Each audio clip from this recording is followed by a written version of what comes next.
The eviction notice arrived on a Tuesday morning, slipped under the door of apartment 3B like a death sentence wrapped in legal language.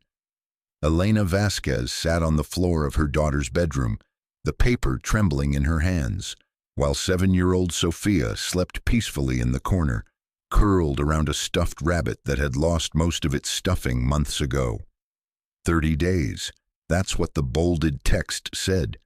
30 days to vacate the premises or face forcible removal. 3 months of unpaid rent had finally caught up with her. If you're enjoying this deep dive into the story, hit the subscribe button and let us know in the comments from where in the world you are watching from today. $2,400 that might as well have been $2 million for all the chance Elena had of paying it. She pressed her palms against her eyes, refusing to cry. Crying was a luxury she couldn't afford. Tears didn't pay rent or put food on the table or explain to a 7-year-old why they were about to lose the only home she'd ever known. Elena's phone buzzed. A text from the temp agency. No work available today. Try again tomorrow. The 4th rejection this week. Her background in renewable energy engineering meant nothing when the sector had collapsed 2 years ago. Now she was competing with teenagers for warehouse shifts and retail positions that paid $12 an hour. She stood slowly, joints protesting. 33 years old, and she moved like someone twice her age. That's what 16-hour days of physical labor did to a body. That's what sleeping on floors and skipping meals to make sure Sofia ate did to a person. The apartment was sparse. Most of their furniture had been sold months ago. A mattress on the floor for Sofia, a sleeping bag in the closet for Elena, a card table with 2 folding chairs. The walls were bare except for Sofia's crayon drawings, taped up with hope and Scotch tape. Elena walked to the kitchen, if you could call it that. A hot plate, a mini fridge, and a microwave she'd found on the curb. She opened the fridge. Half a gallon of milk, some cheese slices, bread that would go stale tomorrow, and a jar of peanut butter. Enough for maybe 3 days if she was careful. Her bank account showed $47.23.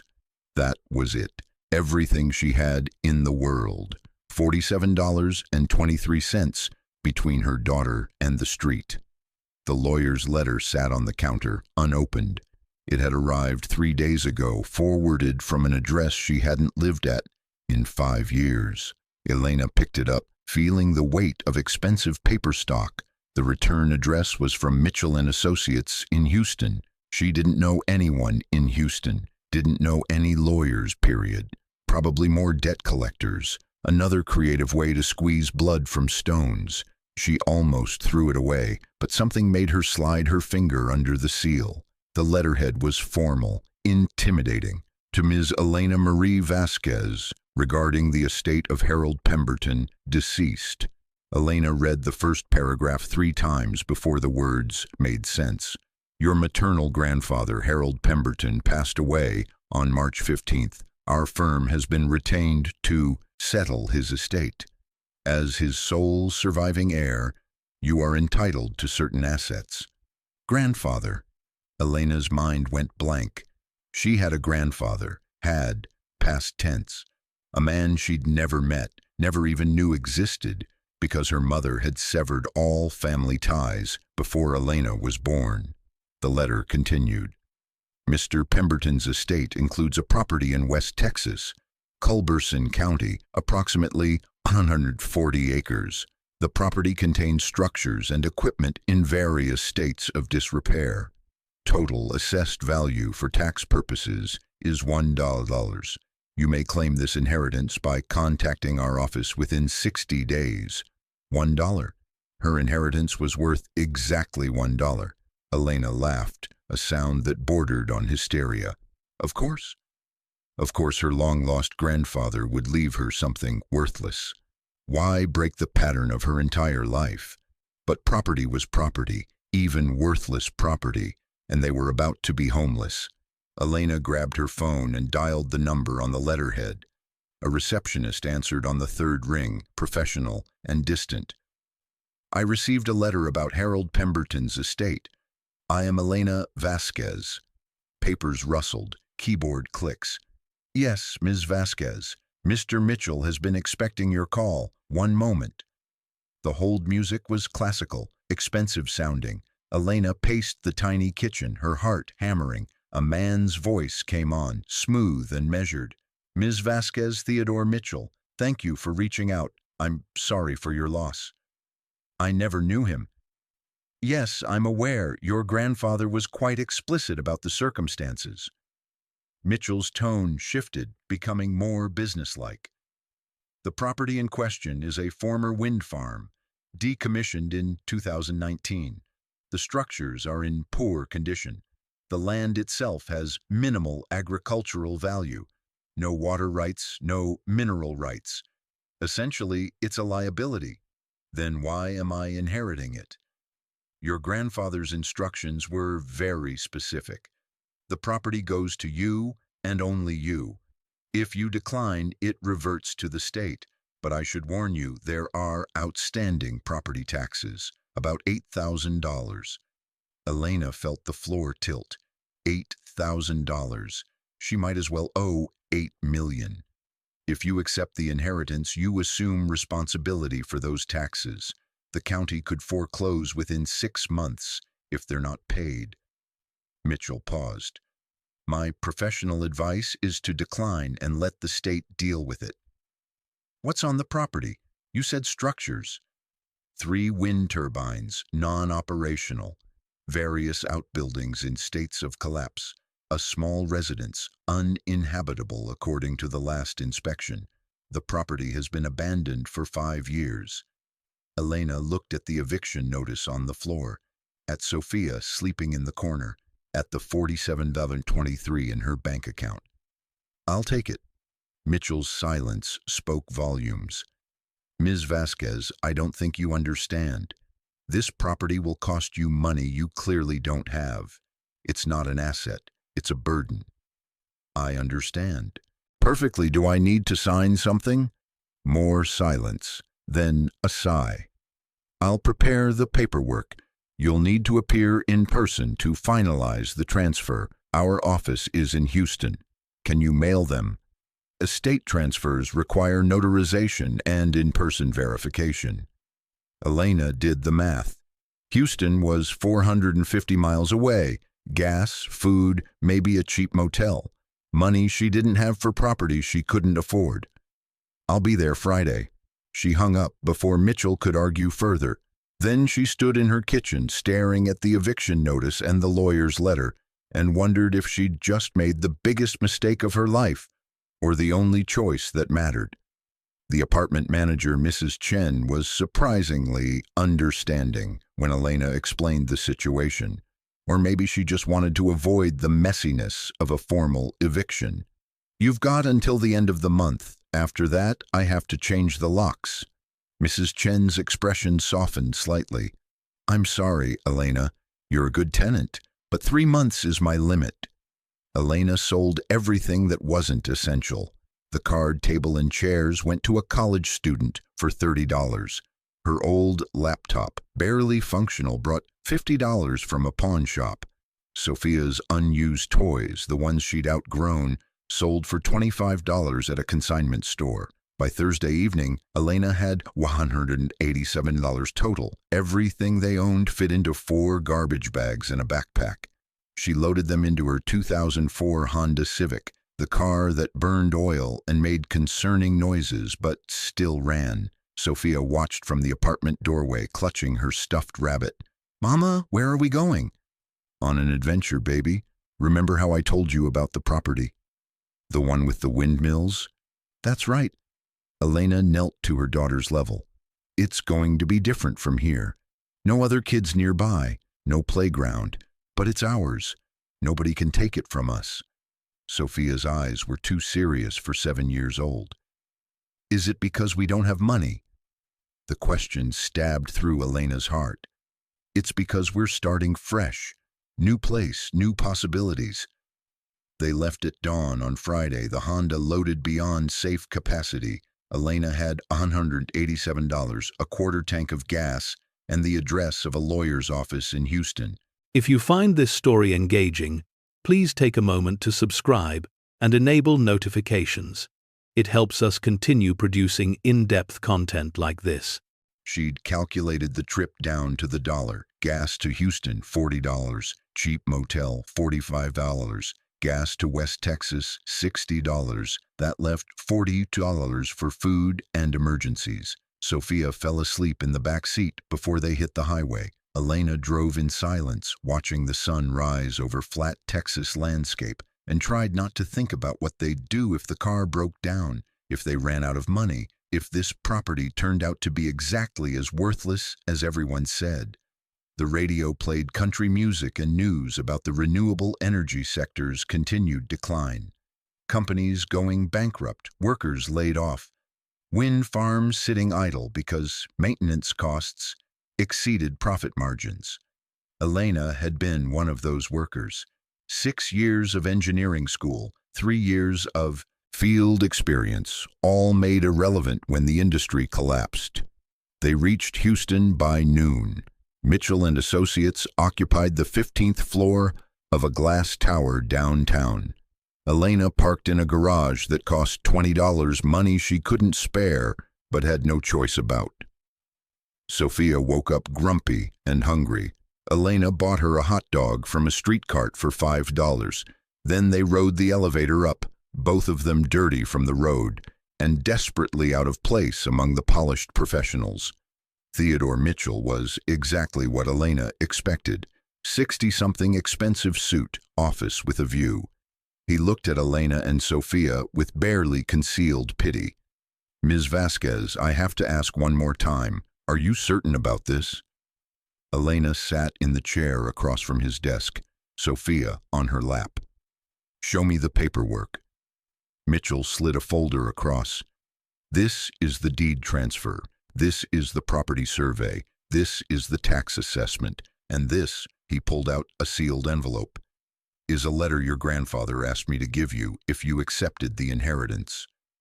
Elena's hand shook as she took the envelope. Heavy paper, her name written in shaky handwriting. "He wrote it 3 days before he died," Mitchell said quietly. "Cancer. He had 6 months to prepare. Why didn't he reach out before? He said you'd understand when you read the letter." Mitchell pushed the other documents forward. "Sign here, here, and here. I need to see your ID and your daughter's birth certificate for verification purposes." The signing took 20 minutes. Elena's signature on a dozen different pages, Mitchell notarizing each one with mechanical efficiency. When it was done, he handed her a set of keys on a faded keychain shaped like a wind turbine. "The property is yours. The county has been notified. You have 6 months to pay the back taxes or they'll start foreclosure proceedings." He pulled out a business card. "If you need to discuss selling, I know some land developers who might be interested, though I warn you the offers won't be generous." Elena pocketed the keys. "Thank you for your help."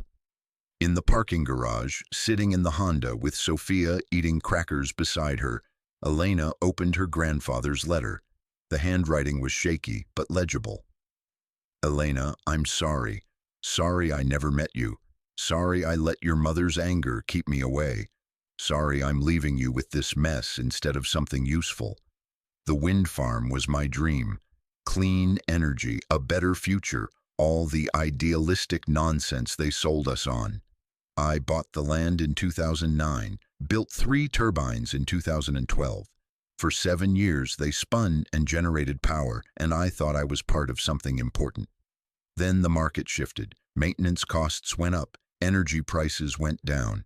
By 2019 I was bankrupt, lost everything except the land they couldn't take because it wasn't worth the legal fees. I've been living in a trailer in Albuquerque, working odd jobs, too ashamed to reach out to family I abandoned decades ago. The property is worthless, I know that, but it's all I have to give you. If you're reading this, it means you accepted it anyway. That tells me something about who you are. Your mother had that same stubborn hope that made her believe things could get better, even when evidence suggested otherwise. There's something you should know. The turbines are dead, but the land isn't. I couldn't see it when I was drowning in debt, but maybe you will. Look beyond what's broken. Look for what's still standing. I'm sorry I failed you before you even knew I existed, but I hope this place somehow gives you a chance I never got. A place to start over, a place to build something. Your grandfather, Harold Pemberton. Elena read it twice, then carefully folded it and put it in her pocket. Sofia was watching her with those two serious eyes. What did the letter say, Mama? It said we have a home now, and it's up to us what we make of it. They drove west as the sun climbed higher. Houston faded behind them, replaced by increasingly sparse landscape. Towns got smaller, gas stations got cheaper, and the horizon stretched wider until it felt like they were driving toward the edge of the world. Sofia asked questions for the first 100 miles, then went quiet, staring out the window at nothing. Elena's mind churned through calculations. The property taxes were insurmountable. $8,000 might as well be $8 million. She had no job prospects, no safety net. She'd just accepted ownership of land she'd never seen, based on a dead man's letter and desperation that overruled common sense. But they had a destination. That was more than they'd had yesterday. The Honda's engine light came on outside of Fort Stockton. Elena watched it glow orange on the dashboard and kept driving because stopping would mean confronting a problem she had no money to fix. They reached Culberson County as the sun was setting. The GPS led them off the highway onto increasingly rough roads. Pavement gave way to gravel, gravel to dirt. The Honda bounced over ruts, suspension protesting. Then the turbines appeared on the horizon like giants frozen mid-battle. 3 massive structures, blades motionless, paint peeling, standing against the darkening sky with a kind of terrible beauty. Elena pulled off the dirt road onto what might have once been a driveway. Weeds grew knee-high. The residence Mitchell mentioned was a small manufactured home. Windows broken, door hanging crooked, surrounded by scattered debris that suggested vandals or looters or just time's casual destruction. She parked and sat staring at their inheritance. Sofia pressed her face against the window. It looks scary. It looks like work. Elena opened her door. Come on, let's see what we've got. The manufactured home was worse inside. Water damage had rotted the floor in places. The smell of mold and animal waste made Sofia gag. No electricity, no running water, holes in the ceiling showing sky. Elena walked through each room, her engineering training automatically cataloging problems. Structural damage to the subfloor. Roof needs complete replacement. Plumbing frozen and burst. Electrical system probably corroded beyond repair. This wasn't a house. It was a teardown waiting to happen. The outbuildings were equally depressing. A metal shed collapsed on one side. A small barn with a roof that had partially caved in. And everywhere, debris. Old equipment parts, rusted tools, garbage that suggested squatters had used the property as a dumping ground. The turbines themselves loomed over everything. Elena walked to the nearest one, craning her neck to look up at the nacelle, 200 feet above. The tower was scarred with rust. The blades showed stress fractures, but the structure itself was still standing, still solid despite 5 years of abandonment. She knew these machines, had worked on this exact model during her engineering career. Vestas V90, 2 megawatt capacity. Each turbine was worth millions when operational, worthless as scrap because dismantling costs exceeded salvage value. Sofia tugged on her hand. Mama, I'm hungry. Elena had $37 left. She'd spent the rest on gas in the parking garage and Sofia's hot dog. They walked back to the Honda and she pulled out their cooler with the sandwiches she'd packed that morning. They ate sitting on the car's hood, watching stars emerge in a sky unobstructed by city lights. Are we going to live here? Sofia's voice was small. Yes, but it's broken. Then we'll fix it." Elena put her arm around her daughter. "I used to fix turbines like these. Built them, maintained them, made them work. We can do this." Sofia leaned against her. "I wish we had our apartment back." "Me too, baby. Me too." They slept in the Honda that night, seats reclined, garbage bags of their belongings piled in the back. Elena lay awake listening to Sofia's breathing and the wind moving through the broken blades above them.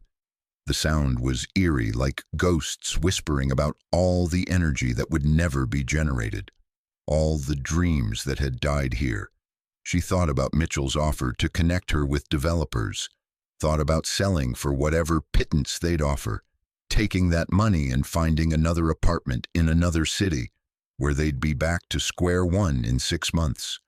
Or she could stay, could figure out how to make $8,000 appear from thin air, could rebuild a life on 140 acres of failure and rust.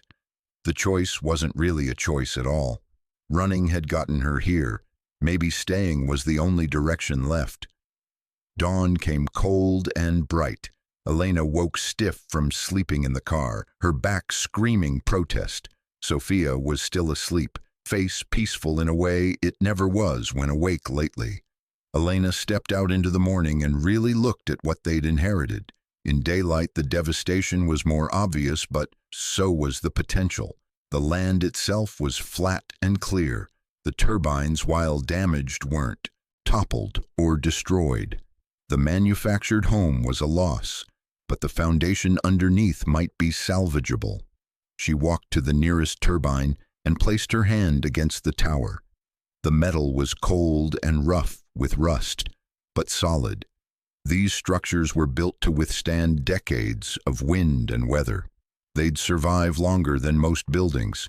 Her mind started working despite the overwhelming nature of the problems. First priority was shelter. The manufactured home was uninhabitable. The barn might work if she could patch the roof. Or Elena turned toward the turbines. Each one had a base platform inside the tower, service areas where workers would rest during maintenance. Small, cramped, but enclosed. Possibly still structurally sound. She found the access door at the base of Turbine 1, locked, but the mechanism was corroded. Elena kicked it hard 3 times before the metal gave way. The door swung open, revealing darkness. She pulled out her phone, using it as a flashlight. The interior was surprisingly intact.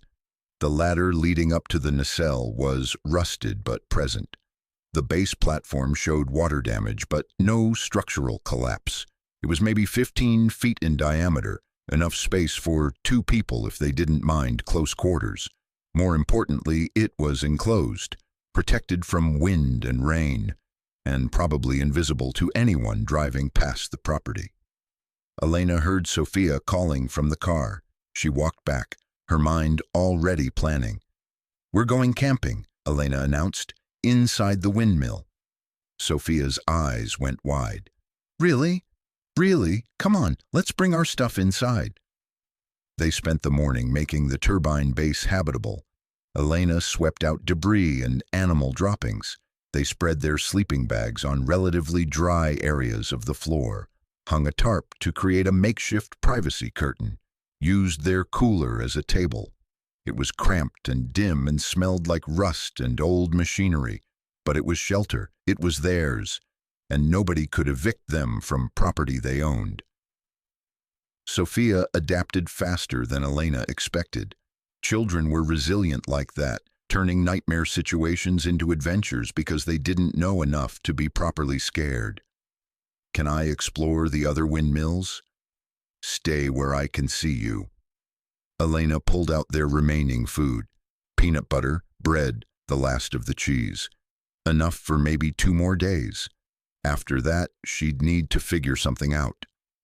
Her phone showed 2 bars of service. Barely enough. Elena called the county tax office, prepared for bad news. A woman answered, sounding bored. "Culberson County Tax Assessor. I'm calling about property taxes for the Pemberton property, the old wind farm." Papers rustled. You, the new owner, taxes are $8,000 due in 6 months. We take payment plans if you need them. Hope sparked in Elena's chest. Payment plans. Minimum $500 a month. If you miss a payment, we start foreclosure proceedings. $500 a month. Still insurmountable, but less immediately so. What's the minimum first payment? We need at least 1 month up front to set up the plan, so $500. Elena had $37. I'll call you back. She hung up and sat on the turbine floor, doing math that didn't work no matter how she arranged the numbers. She needed $500 immediately, needed income to make monthly payments, needed both while living in the middle of nowhere with a 7-year-old daughter. Her engineering skills were worthless without equipment or electricity. She had no connections in this part of Texas. The nearest town was Van Horn, population maybe 2,000, 30 miles away. Sofia appeared in the doorway, dragging a piece of metal. "Look what I found!" Elena examined it. Copper wiring stripped from one of the outbuildings, maybe 5 pounds worth. Copper was selling for about $3 a pound at scrapyards. This piece was worth $15. "Good job, baby. Can you find more?" Over the next 3 days, they became scavengers. Elena taught Sofia what to look for: copper wire, aluminum panels, stainless steel fixtures, anything that could be sold for scrap. They worked dawn to dusk, pulling apart the ruins of the outbuildings, careful of sharp edges and unstable structures. Elena found wire cutters in the collapsed shed, used them to strip copper from old electrical systems. Sofia dragged pieces to a pile near the Honda. They worked in silence mostly, conservation of energy that came from too little food stretched too far. By the 3rd day, they had maybe 200 pounds of mixed metal. Elena loaded it into the Honda, leaving just enough room for Sofia in the back seat.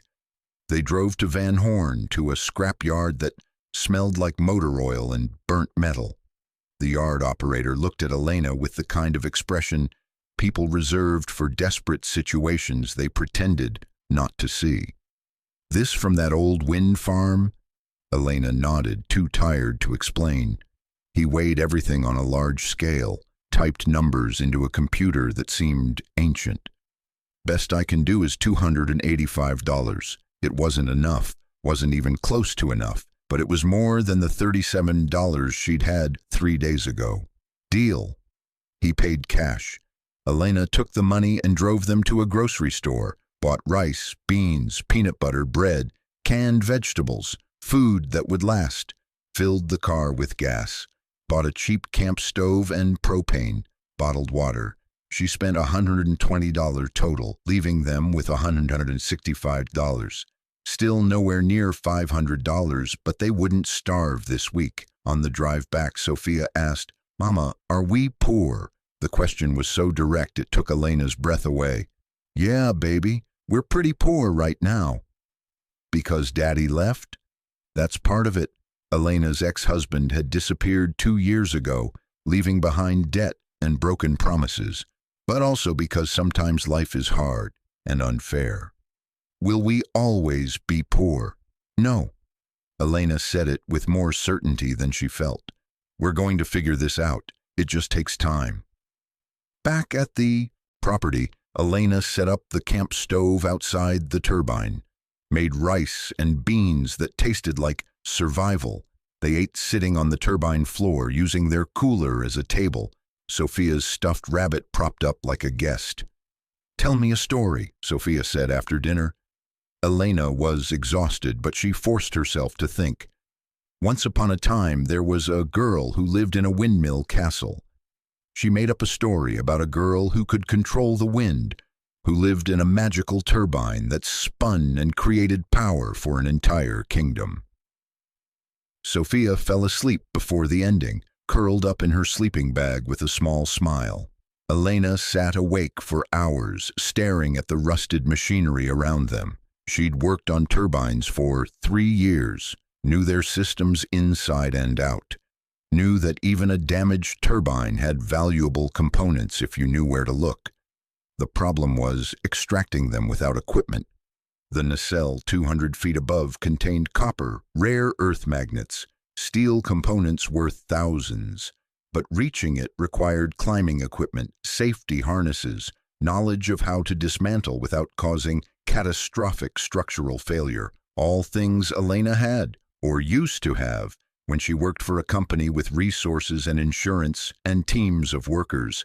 Now she had herself, a 7-year-old, and desperation that bordered on recklessness. Elena pulled out her phone and Googled wind turbine salvage operations, found companies that specialized in decommissioning, but they charged tens of thousands for the service, found DIY guides written by people who clearly had never actually climbed a turbine, found accident reports that made her stomach turn. She thought about her grandfather's letter. Look beyond what's broken. Look for what's still standing. The turbines were standing, damaged but structurally sound. And inside each nacelle was maybe $50,000 worth of salvageable components. If she could access them safely, if she could sell them, if she didn't kill herself trying. Elena lay down next to Sofia, pulling the sleeping bag close. Tomorrow she'd figure it out. Tomorrow she'd make a plan. Tonight she just needed to sleep and pretend that impossible odds weren't the only odds they had. The sun was barely up when Elena heard an engine approaching. She jolted awake, instinctively putting herself between Sofia and the turbine entrance. A truck pulled up, expensive and clean, completely out of place among the ruins. A man stepped out. 50s, business casual clothes, smile that didn't reach his eyes. He looked at the turbines, at the Honda, at Elena emerging from the tower with suspicion written all over her face. You must be the new owner, Robert Dalton, Crest Energy Development. He extended his hand. Elena didn't take it. How did you know I was here? Property transfers are public record. I make it my business to know when land in this region changes hands. Dalton pulled out a business card. I'll get straight to the point. I want to buy this property. It's not for sale. Everything's for sale at the right price. I'm offering $15,000 cash. You can close in a week. Elena's mind reeled. $15,000 would pay the back taxes. Give them money to start over somewhere else. It was more than she'd make scavenging scrap for months. Why do you want it? Future development opportunities. The infrastructure's already here, even if it's non-operational. With the right investment, this site could be valuable again. Dalton's smile widened slightly. Look, I know you're in a tough spot. Property taxes are killing you. The land's worthless as it stands. Take the money and walk away clean. Something about his tone made Elena's engineering instincts fire. What infrastructure specifically? The turbines, the electrical connections, Dalton caught himself. Various components. The turbines are worth maybe $5,000 in scrap metal. The electrical connections are corroded. What are you really after? Dalton's smile disappeared. That's my business. My offer is $15,000. It expires in 48 hours. He got back in his truck and drove away, leaving dust and questions hanging in the air. Elena stood watching until he disappeared, her mind racing. Someone wanted this property badly enough to offer money immediately. That meant something here had value beyond scrap. But what? Sofia appeared, rubbing sleep from her eyes. Who was that man? Someone who thinks we're stupid enough to sell without knowing what we have. Elena spent the rest of the morning searching the property with new intensity, walking the perimeter, examining the turbines more carefully, looking for whatever Dalton had almost revealed. The turbines themselves were standard models, nothing special about them except their size. The electrical connections ran underground, leading to... where? Elena followed the conduit lines, mostly buried but occasionally visible, where erosion had exposed them. They didn't lead off the property to connect to the power grid. They led inward toward a concrete pad she'd assumed was just foundation remnant. Elena knelt by the pad, brushing away dirt and weeds. It wasn't just a foundation, it was access to something underground. She found the edges of a metal door, flush with the concrete, secured with a padlock that had rusted into place. Her heart rate picked up. Underground structures at wind farms usually meant battery storage or electrical substations, but those were typically small installations. This door was too large. She found a crowbar in the collapsed shed and returned to the concrete pad. It took 20 minutes of leveraging and cursing before the padlock gave way. The door opened with a groan of protesting metal. Darkness below. Steps leading down maybe 15 feet. Elena's phone flashlight barely penetrated the gloom. "Stay here," she told Sofia. "I mean it. Don't follow me." Elena descended slowly, testing each step before putting weight on it. The stairs held. At the bottom was a corridor, concrete walls and floor, surprisingly intact. Her phone light revealed doors on either side. The first door opened into a large room. Elena swept her flashlight across the space and her breath caught. Battery banks. 20 massive industrial battery units lined the walls, each one about the size of a refrigerator. These weren't standard lead-acid batteries. These were lithium-ion storage systems, cutting-edge technology when they were installed, worth tens of thousands each. Her grandfather had built energy storage into his wind farm. That's why the electrical conduits ran inward instead of out. He'd been generating power and storing it, probably trying to overcome the intermittency problems that plagued wind energy. Elena did quick math. 20 batteries, assuming they were still functional, worth maybe $400,000 total. Even if they were damaged, the lithium and rare materials inside were valuable. This was what Dalton wanted, not the turbines. The battery installation that most people wouldn't know existed because it was underground, hidden, not listed on any public records. Elena explored the rest of the space, found 2 more rooms with additional equipment, inverters, control systems, monitoring computers, all offline but potentially salvageable. Found a small office with filing cabinets full of documentation. She grabbed an armload of files and climbed back up to daylight. Sofia was right where Elena had left her, hugging her stuffed rabbit and looking worried. "What's down there?" "Something your grandfather left for us. Something worth a lot of money." They spent the afternoon going through Harold Pemberton's files.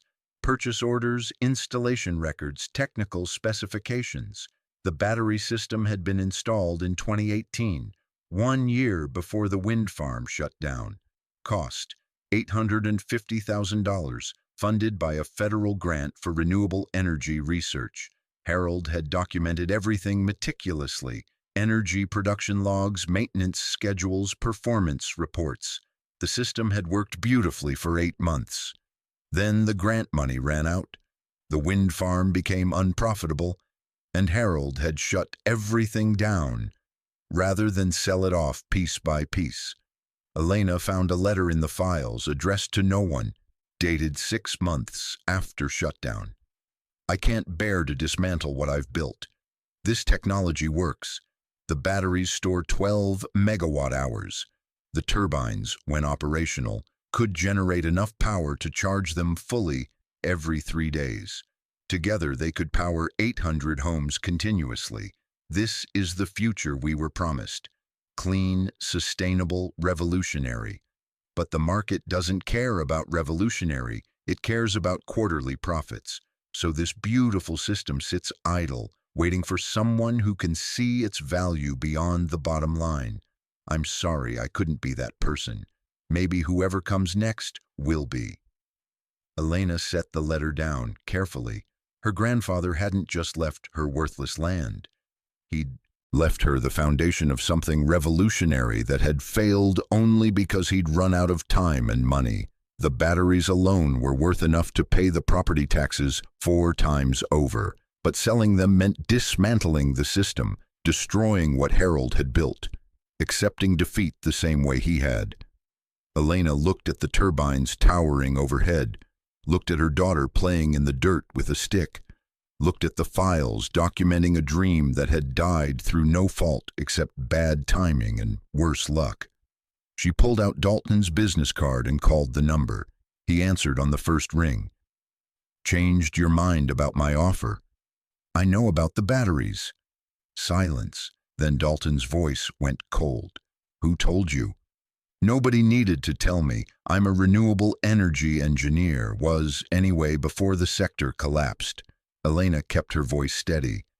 "You wanted to buy this property for a fraction of what the battery system alone is worth. Those batteries have been sitting inactive for 5 years. They're probably degraded beyond use." "Maybe, but the lithium and rare earth materials inside are worth $200,000 minimum, even if the batteries are completely dead." Elena paused.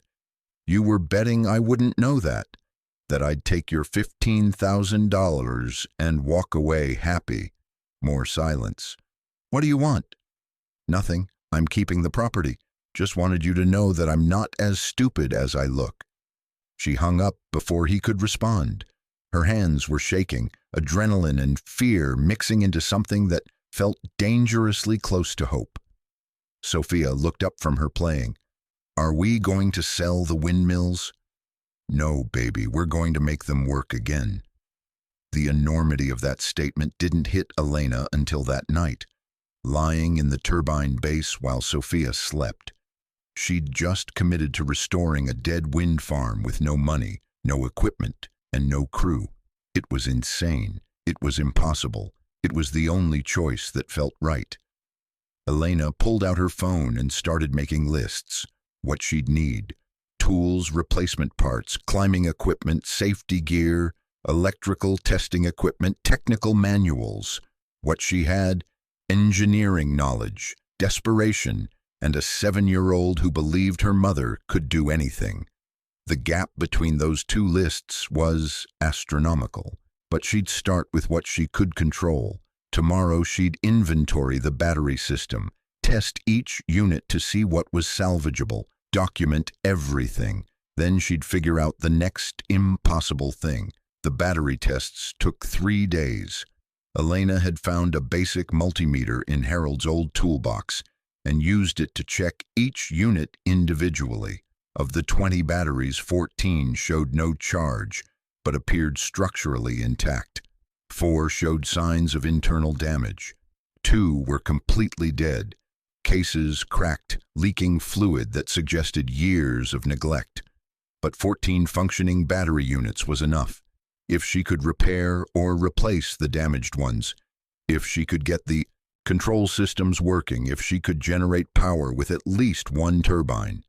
The IFs stacked up like kindling waiting for a spark. Sofia helped where she could, holding the flashlight or running small tools down to Elena in the underground chamber. The girl was getting thinner, Elena noticed with guilt.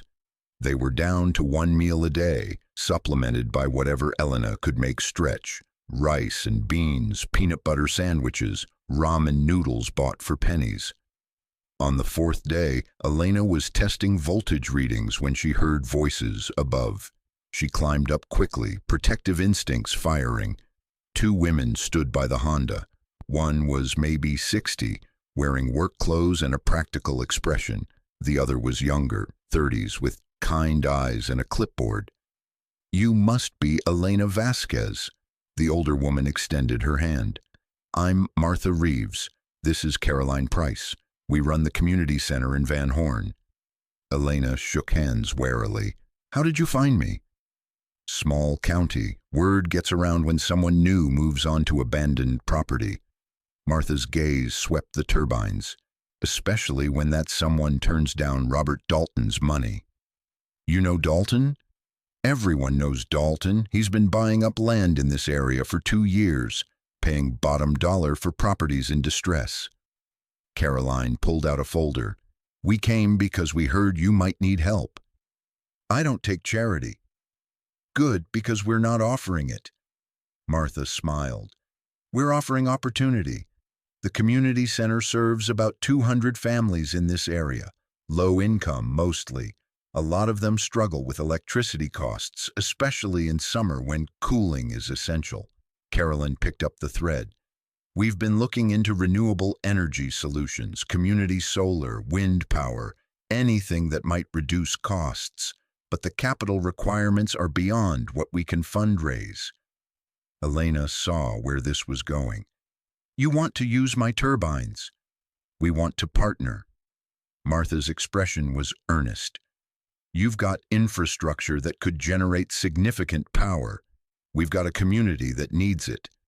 If you could get even one turbine operational, we could potentially buy power from you at better rates than the utility company. I can't get the turbines operational. I don't have money for repairs. What if we helped you find funding? Caroline opened her folder. There are federal grants for renewable energy in economically distressed areas. We've applied before but been rejected because we don't have existing infrastructure. You do. Elena felt hope and skepticism warring. Grant applications take months. I've got 6 months before foreclosure. Some grants have expedited processes for emergency situations. Caroline pulled out printouts. This one from the Department of Energy has a 60-day turnaround for projects that demonstrate immediate community benefit. You'd have to prove the turbines can be restored. Show that the project is viable. And if I can't? Martha's voice was gentle. Then you're no worse off than you are now. Elena looked at the paperwork, looked at her daughter sitting in the Honda, looked at the turbines standing silent against the sky. What would you need from me? Over the next week, Elena worked with Martha and Caroline to prepare a grant application. It required detailed technical documentation, cost estimates, proof of community support, and a restoration plan that balanced ambition with feasibility. Elena drafted the technical sections, drawing on her engineering background. One turbine only, the one in best condition. Estimated restoration cost $125,000. Expected power generation 2 megawatts at optimal wind conditions, enough to supply 200 homes with supplemental power, reducing their utility costs by an estimated 30%. The battery system could store excess power for use during low wind periods. Total project cost, including battery repairs and grid connection, $180,000. It was a massive number, but it was also a fraction of what a new wind farm would cost, and it was achievable if the grant came through. Martha organized community support letters. Caroline handled the bureaucratic paperwork. Elena provided the technical expertise and the property itself. They submitted the application on a Friday. The Department of Energy website said they'd respond within 60 days. Elena had 130 days before foreclosure proceedings started. The math was uncomfortably tight. During the waiting period, Elena kept scavenging scrap metal to survive. She'd found a rhythm. Work dawn to noon, pulling copper and aluminum from the ruined outbuildings. Drive to Van Horn to sell it. Buy food with the proceeds. Repeat. Some days she made $40, some days $80. It was enough to keep them fed, barely. Sofia was enrolled in school in Van Horn. Martha had helped with that, pulling strings to allow a child with no permanent address to attend. Elena drove her 30 miles each way, burning gas they couldn't afford, because education was the one thing she refused to compromise on. The other kids had new backpacks and packed lunches. Sofia had a backpack from Goodwill and free lunch from the school program. She never complained, but Elena saw the way she looked at other children's things. One afternoon, Sofia came home excited. "Mama, we're learning about energy in science class. I told my teacher about the windmills, and she wants to see them." "That's great, baby. Can my class come visit, please?" Elena thought about the rusted towers, the makeshift shelter, their poverty on display for Sofia's classmates. thought about her daughter's hopeful face. "Let me talk to your teacher." Mrs. Patterson was a woman in her 40s with the practical kindness of someone who'd taught in underfunded schools for decades. She met Elena after school, Sofia playing on the swings nearby. Sofia's told the class all about the wind farm. Honestly, it sparked more interest in renewable energy than anything in the textbook. Mrs. Patterson smiled. "I'd love to organize a field trip if you're comfortable with that. The property isn't safe. The structures are damaged. I don't have liability insurance. We could do a restricted tour. The children stay near the vehicles while you explain how the turbines work from a safe distance." Mrs. Patterson's expression was understanding. "Sofia talks about you like you're a hero, fixing windmills, making energy from wind. That's powerful for a 7-year-old who's going through difficult circumstances." Elena felt her throat tighten. She shouldn't have to go through this. No child should, but they do, and what matters is what they learn from it.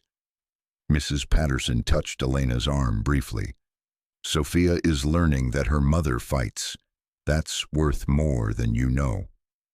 The field trip happened 2 weeks later. 25 second graders piled out of a school bus onto Elena's property, supervised by Mrs. Patterson and 3 parent volunteers.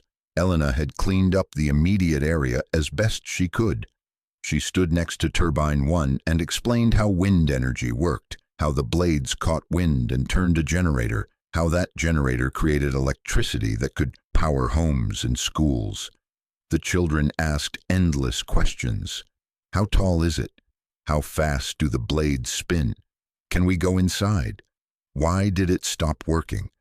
Sofia beamed with pride when Elena mentioned that her great-grandfather had built this wind farm, that they were working to make it operational again. One child asked, "Are you a scientist?"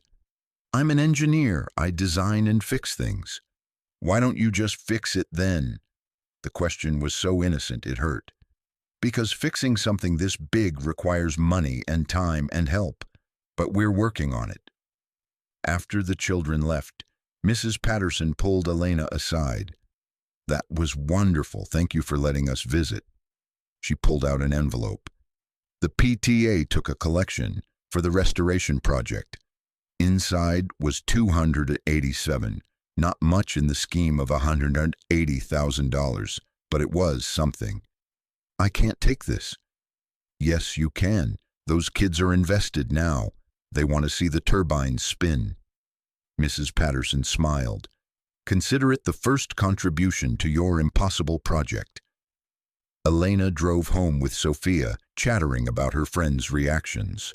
With $287 in her pocket that felt heavier than its actual worth, with a little less desperation and a little more possibility. The grant response came on day 58.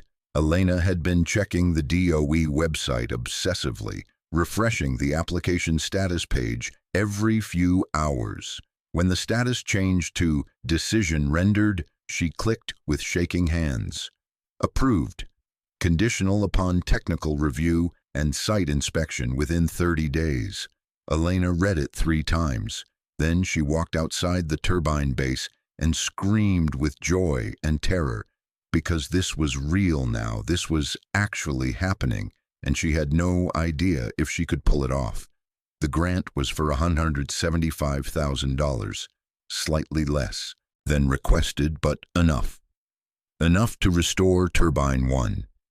Enough to repair the battery system. Enough to connect to the grid and start generating power.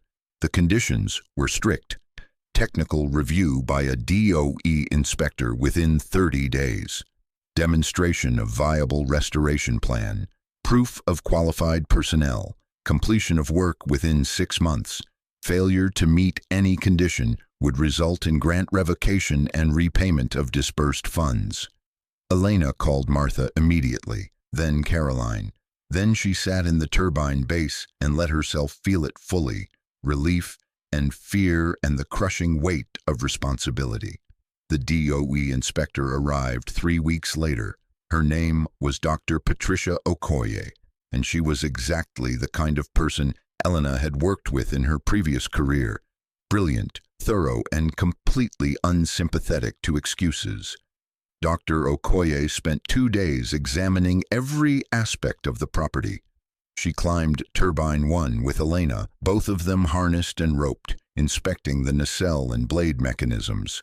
She tested the battery system extensively. She reviewed Harold Pemberton's documentation with the intensity of someone looking for reasons to reject. On the 3rd day, she sat across from Elena at the card table Elena had set up outside the turbine base. Your technical plan is sound. The turbine structure is salvageable with proper repairs. The battery system is better than I expected. Dr. Okoye pulled out her tablet. But I have serious concerns about execution. Elena braced herself. You're proposing to lead this restoration yourself. You have the technical knowledge, I'll grant you that. But you're also a single mother living in a turbine with no crew, no equipment, and no infrastructure. Dr. Okoye's expression was clinical. How do you plan to overcome those obstacles? Martha Reeves is helping me recruit workers from the community, people who need jobs and are willing to learn. Elena pulled out her own notes. I've contacted equipment rental companies in El Paso. They'll deliver what we need. I've drafted a work schedule that accounts for my parenting responsibilities. What about climbing certification, OSHA safety compliance, liability insurance? The questions kept coming, each one highlighting gaps Elena had been hoping to fill as they went. Dr. Okoye didn't raise her voice, but her skepticism was clear. Finally, Elena stopped trying to have answers. You're right, I'm not prepared. I'm desperately underprepared, but I'm also the only person who cares about making this work. So either you approve this grant and let me prove I can do it, or you reject it and this land goes to foreclosure and Robert Dalton buys it for pennies and strips the battery system for scrap. Those are your options. Dr. Okoye was quiet for a long moment. My job is to ensure federal money goes to viable projects. This is viable, it's just unlikely. Elena met her eyes. There's a difference. More silence. Then Dr. Okoye typed something on her tablet. I'm approving the grant with modifications. First installment of $50,000 releases immediately for equipment and initial materials. Subsequent installments contingent on demonstrated progress. You'll submit weekly reports with photographic documentation. Any safety violations result in immediate suspension. Elena felt tears threatening. Thank you. Don't thank me yet. Restoring a wind turbine with minimal crew is the easy part. Dr. Okoye's expression softened slightly. Managing expectations and maintaining safety while living on site with a child is where most people fail. Don't be most people. The first $50,000 hit Elena's account 2 days later. She stared at the number on her phone screen, unable to process that much money existing in her name.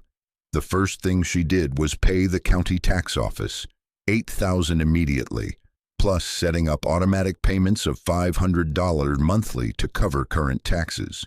The property was secured. They couldn't be foreclosed on now. The second thing was to buy food, real food, fresh vegetables and fruit and protein that wasn't peanut butter. Sofia cried when Elena came back from the grocery store with bags of actual groceries. It's okay, baby. We're going to be okay now. But even as she said it, Elena knew the hard part was just beginning. The equipment arrived first. A mobile crane, rented for 3 months. A scissor lift capable of reaching 80 feet. Power tools, climbing harnesses, safety equipment, welding supplies, all delivered to the property and assembled by professionals who looked at Elena's setup with barely concealed doubt. Next came the workers. Martha had recruited 6 people from Van Horn, all of them laid off from various industries during the economic downturn. None had wind turbine experience, but they had construction backgrounds and desperate need for steady pay. Elena gathered them on the first day and was honest about what they were facing. "I've never led a restoration project this size. I've worked on turbines, but always as part of a 20-person team with full support infrastructure. This is going to be difficult and dangerous, and we'll make mistakes." She paused. "But if we pull this off, we'll have built something that matters. A functioning wind turbine that generates clean power for our community. That's rare." One of the workers, a man named Jorge, who'd lost his oil field job, spoke up. "How dangerous are we talking?" "We'll be working at heights up to 200 feet. The turbine blades weigh 7 tons each. The nacelle components are under extreme tension even when stationary. One mistake could be fatal." Elena met each person's eyes. "I won't lie to you. This is serious work, but I will do everything possible to keep you safe." They started with the ground-level work, clearing debris, establishing safe work zones, setting up the crane's foundation. Elena insisted on safety protocols that would have made her former employers proud. Harnesses always worn at height, double-checking every connection, daily safety briefings. Sofia watched from a safe distance, doing homework under a pop-up canopy Martha had donated. Sometimes other children from school visited, parents dropping them off for what had become an impromptu field trip. The work site was becoming something the community watched and cared about. The first major task was accessing Turbine 1's nacelle. Elena and Jorge climbed together, both harnessed to the internal ladder, ascending 200 feet while the wind buffeted them.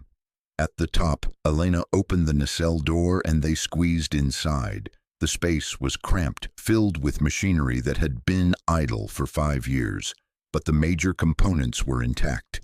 The generator could be restored. The gearbox would need rebuilding. The control systems needed complete replacement. They spent 3 hours cataloging damage and taking measurements. When they descended, Elena's legs were shaking from exertion and adrenaline.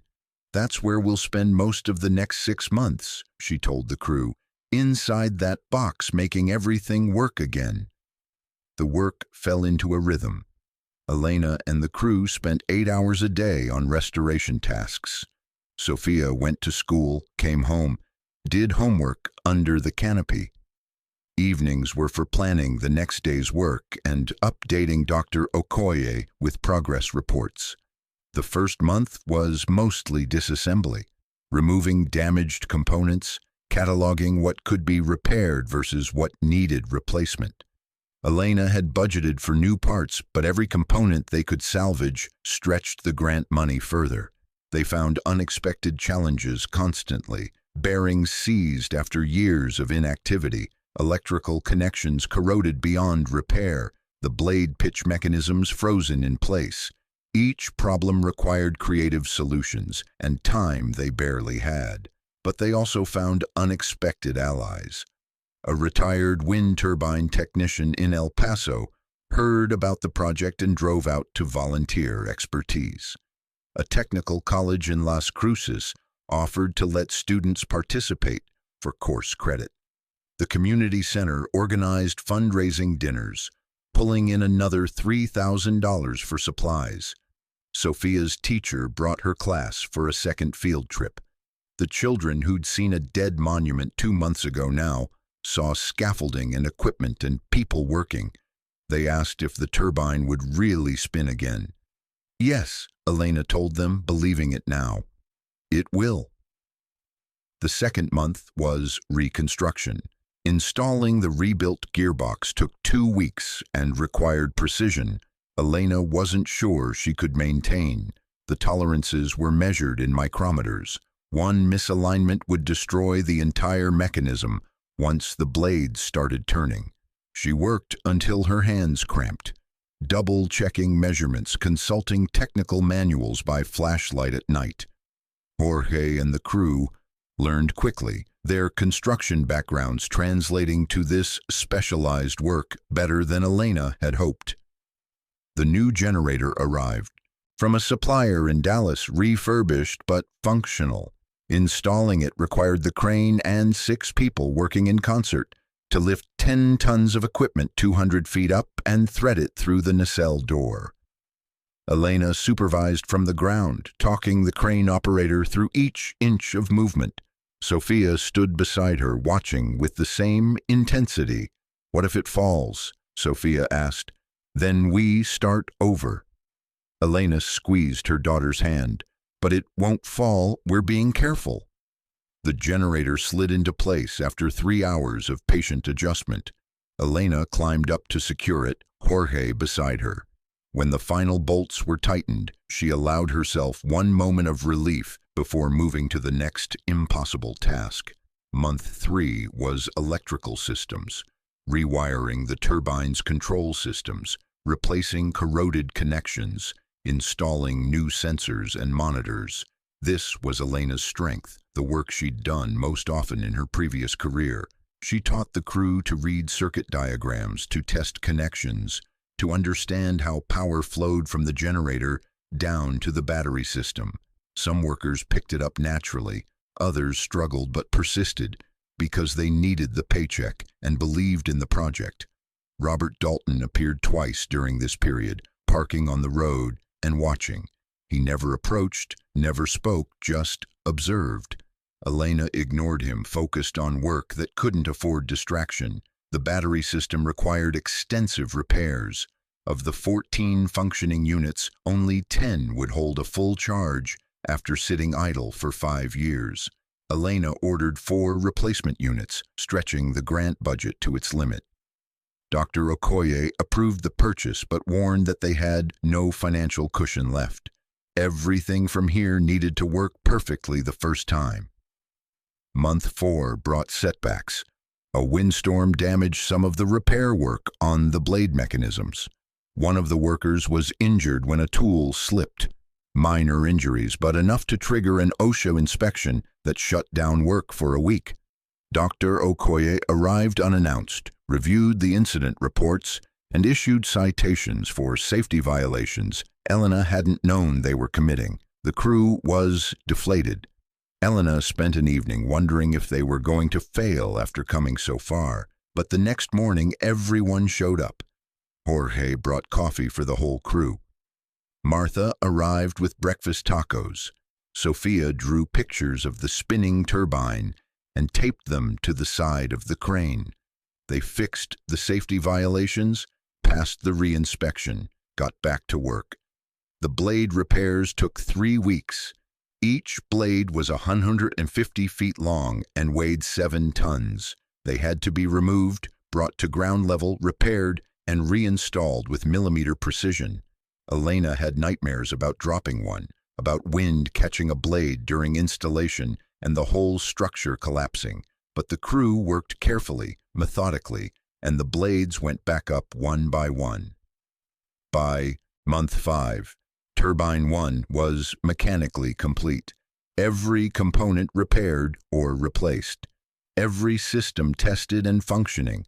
What remained was the most crucial step, grid connection.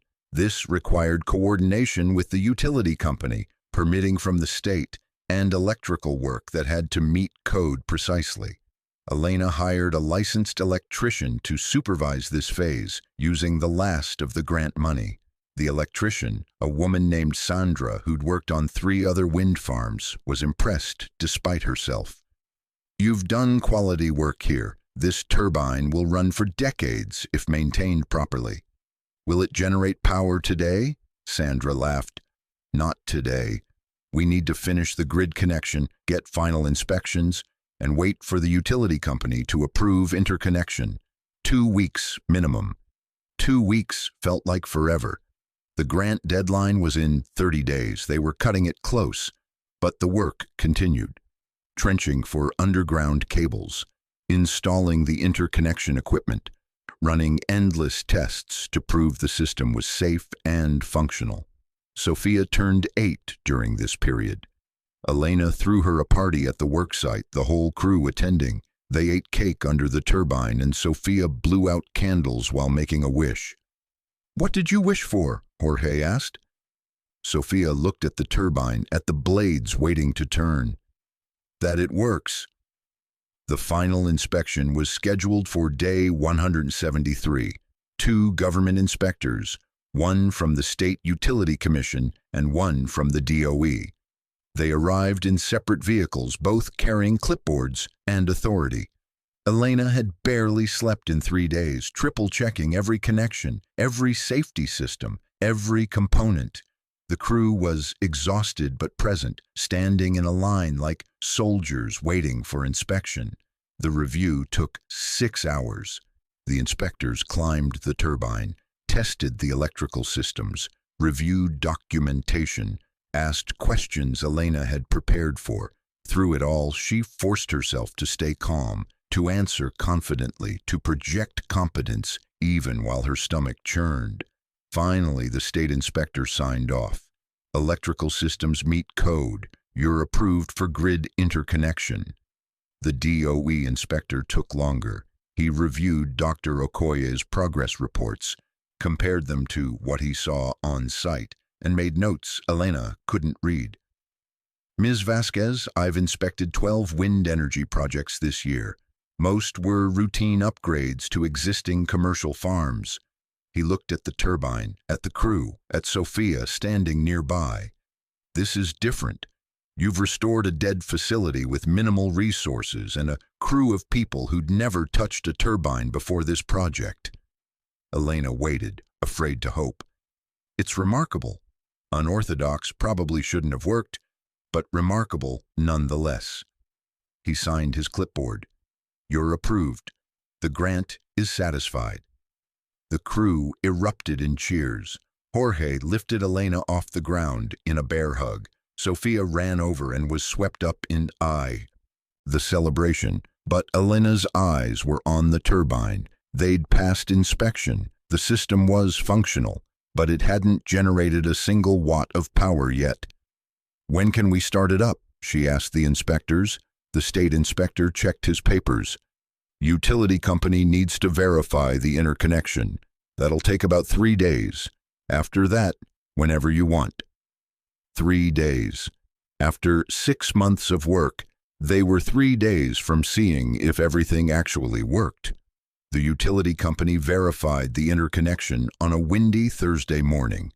Elena gathered the crew, Sofia, Martha, Caroline, Mrs. Patterson, and her class, and about 50 community members who'd been following the project.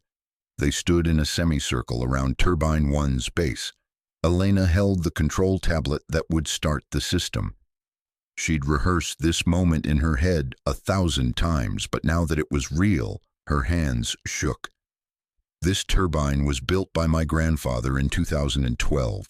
It ran for 7 years before economic pressures shut it down. For 5 years after that, it stood here as a monument to failure." Elena looked at the faces watching her. Today we find out if it can be something else, a monument to second chances. She pressed the button. For a moment, nothing happened. The crowd held its breath. Then, with a sound like mechanical thunder, the turbine's brake system released. The blades began to turn. Slowly at first, almost imperceptibly, then faster as wind caught them properly. The generator came online with a hum that built to a steady note. Elena's tablet showed power generation starting. 10 kilowatts, 50, 100, climbing steadily. The crowd erupted, people crying, hugging, cheering. Sofia jumped up and down, pointing at the spinning blades. "It works! Mama, it works!" Elena watched the power output climb. At optimal wind, this turbine could generate 2 megawatts. Right now, with moderate wind, they were hitting 800 kilowatts, enough to power 200 homes. The energy was flowing into the battery system, storing for later use. From there, it would be distributed to the community at reduced rates through an agreement Martha had negotiated. This was real. They'd actually done it. Dr. Okoye appeared beside Elena, having driven down for the activation. "Congratulations, you've exceeded expectations. We haven't run it for a full day yet, haven't tested it under maximum load, haven't—" "Ms. Vasquez, Dr. Okoye's voice was firm. "Accept the win. You earned it." Elena let herself feel it then. Relief and pride and exhaustion and joy all mixing together. They'd taken something dead and made it live. They'd proven that impossible odds weren't always impossible. The turbine spun above them, blades cutting through air, generating clean power from wind that would blow regardless. It wasn't magic, it was engineering and determination and stubborn hope. That evening, after the crowd had dispersed, Elena sat with Sofia outside the turbine base. They'd graduated. From living inside the tower to a small manufactured home Martha had helped her purchase with the first profits from power sales. "Mama, are we rich now?" Elena laughed. "No, baby, but we're not poor either. We're somewhere in between." "Is that good?" "That's stable. And stable is better than anything we've had in a long time." They watched the turbine spin against the sunset, painting shadows across land that was theirs, secured now by income rather than desperation. The battery system glowed with stored energy. The underground facility hummed with life. Elena thought about her grandfather's letter. Look beyond what's broken. Look for what's still standing. She'd looked and found not just structures, but possibility. Found that dead things could be resurrected with enough work and hope. The community center's electricity bills dropped by 35% in the first month. Martha reported that families were using the saved money for food, medical care, education. The power Elena's turbine generated was changing lives in small, practical ways that added up to significance. Robert Dalton made one final appearance, 3 months after the turbine came online. He pulled up in his expensive truck and found Elena doing maintenance work on the battery system. "Impressive," he said without preamble. "You actually pulled it off." Was there doubt? Significant doubt. Dalton looked at the spinning blades. "I'm prepared to make you a new offer. $500,000 for the property and operational wind farm." $500,000.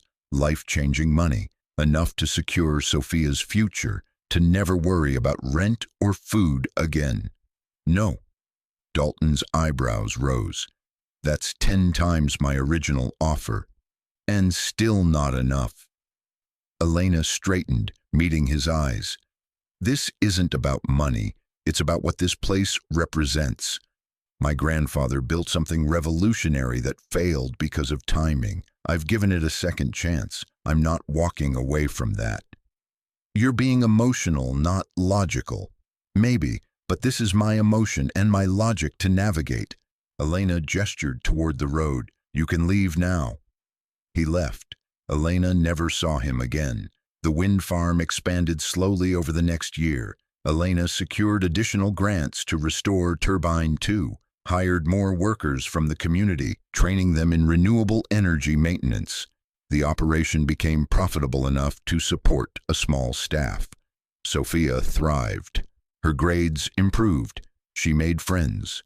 She stopped having the anxiety nightmares that had plagued her during their poorest months. She told her classmates her mom was an engineer who made electricity from wind, and said it with pride. Elena reconnected with former colleagues from her industry days. Word spread about the woman who'd restored a dead wind farm with minimal resources. She started consulting on other resurrection projects, helping communities breathe life into abandoned renewable infrastructure. The income was steady, not wealthy but sufficient. They moved into a proper house in Van Horn, kept the wind farm as their project and livelihood. Elena taught Sofia basic engineering concepts, passing down knowledge the same way her grandfather had tried to through his letter. On the 1-year anniversary of Turbine 1's activation, Elena stood at the base looking up at blades that had now generated millions of kilowatt-hours of clean energy. Her phone rang, an unknown Houston number. "Ms. Vasquez, this is Theodore Mitchell. Do you remember me?" The lawyer who'd handled her grandfather's estate. "I remember." "I have information you should know. When your grandfather wrote his will, he included a sealed letter for me, instructions that I wasn't to open unless certain conditions were met. Elena's pulse quickened. What conditions? That you successfully restored the wind farm to operation and maintained it for 1 full year. Papers rustled. Congratulations, Ms. Vasquez, you've met those conditions. I'm opening the letter now. Silence as Mitchell read. Then his voice changed, became more formal. Your grandfather had a second bank account. He never told you about it because he wanted to see if you could succeed without that safety net. The account contains $370,000, interest from investments he made before the wind farm bankrupted him. Mitchell paused. He wanted you to have it only if you proved you could make the farm work. Otherwise, it was to go to charity. Elena felt the ground tilt. $370,000, more money than she'd made in her entire life before this. There's more, Mitchell continued. The letter says, Elena, if you're hearing this, you've done what I couldn't. You've proven that broken things can be fixed, that dead dreams can live again. The money is yours. Use it to expand the wind farm. Use it to help other communities. Use it to give Sofia the future I couldn't give your mother. I'm proud of you. I'm sorry I never got to tell you that in person, but I believe you knew what you were worth even when the world said otherwise. That's the greatest gift I could have left you. The money is just confirmation. Elena sat down heavily, the phone pressed to her ear. Ms. Vasquez, are you still there? I'm here. Her voice came out thick. Thank you for telling me. She hung up and stared at the spinning turbines, at the land that had been worthless but wasn't, at the legacy her grandfather had left, not just property, but proof that impossible wasn't permanent. Sofia appeared from the house, running toward Elena with a drawing. Mama, look, I made a picture of when we fixed the third windmill. Elena pulled her daughter close. You think we can do that? You can do anything. Sofia's certainty was absolute, the kind only children possess. Maybe she was right. They'd already done the impossible once. What was one more turbine? Elena looked at the horizon, at the wind moving across the land, at the blades turning steadily above them. Her grandfather had left her $1 and a dream. She'd turned it into something that generated power, employed people, and changed lives. The money was nice, but the real inheritance was learning that when the world said something was worthless, sometimes you just needed to look harder to see its value. Thank you so much for watching until the end. If you loved this story, check out the other videos on your screen now. I think you'll really enjoy them. And don't forget to subscribe if you haven't already. See you in the next story.